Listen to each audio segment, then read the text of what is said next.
and some of you have to deal with, oh no, rain yet again. Flooding has been a concern. We were tracking it yesterday. Fox Weather First, Weather Command.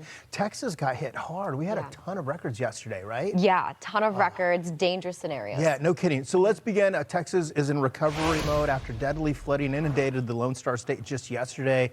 Today, the flood threat pushes a little further east into states like Arkansas, watching Louisiana closely this morning as well. The video continues to come in. I wish we had better news, and a lot of this sadly was happening during the overnight hours yesterday and again today. We do have some areas to watch over portions of Louisiana, from Lafayette down to the south to New Iberia, where we've got a number of storms that have been firing up coming off of just north of Lake Pontchartrain. And those storms, Marissa, we now have a tornado warning that's actually just popping up on the map right now. We're going to take a look at this as well.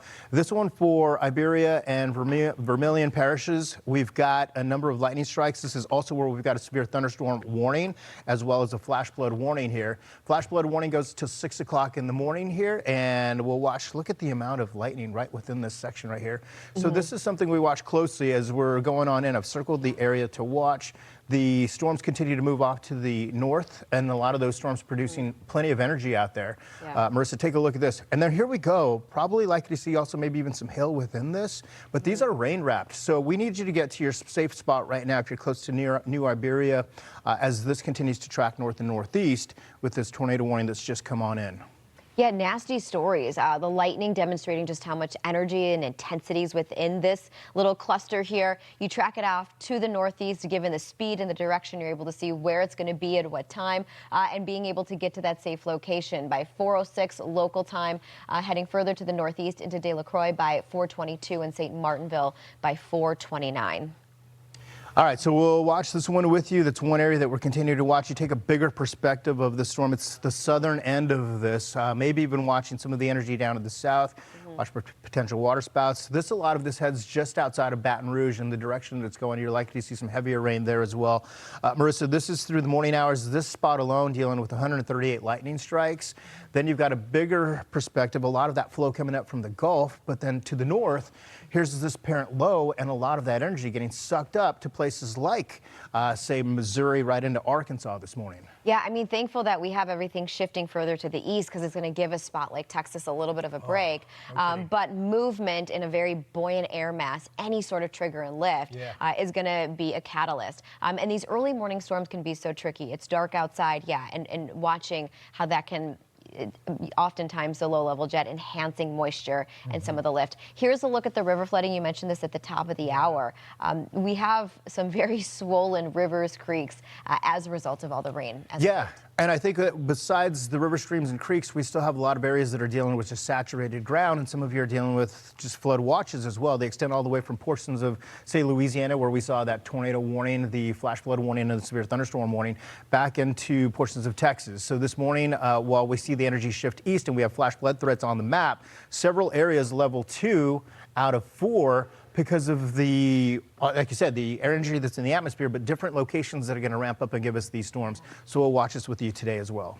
Yeah, keeping an eye on the flood threat, the movement of this activity into tomorrow morning, and also this. So just heavy rain out of Spring Branch, Texas. I mean, no shortage of rain video.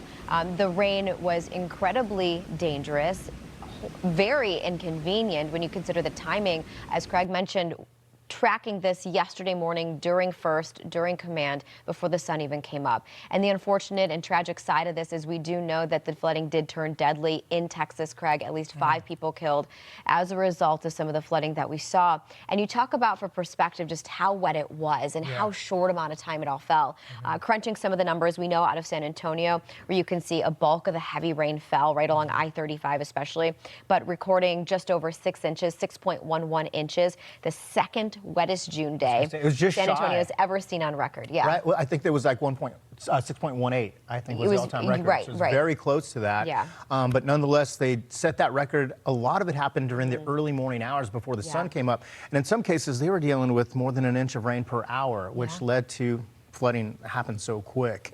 It was one spot that we were watching, and then we also watched San Antonio, Houston, Dallas. But when you look at San Antonio specifically here, these are impressive numbers. San Antonio's wettest days, October 17th, 1998. And look there, number 10, 6.11.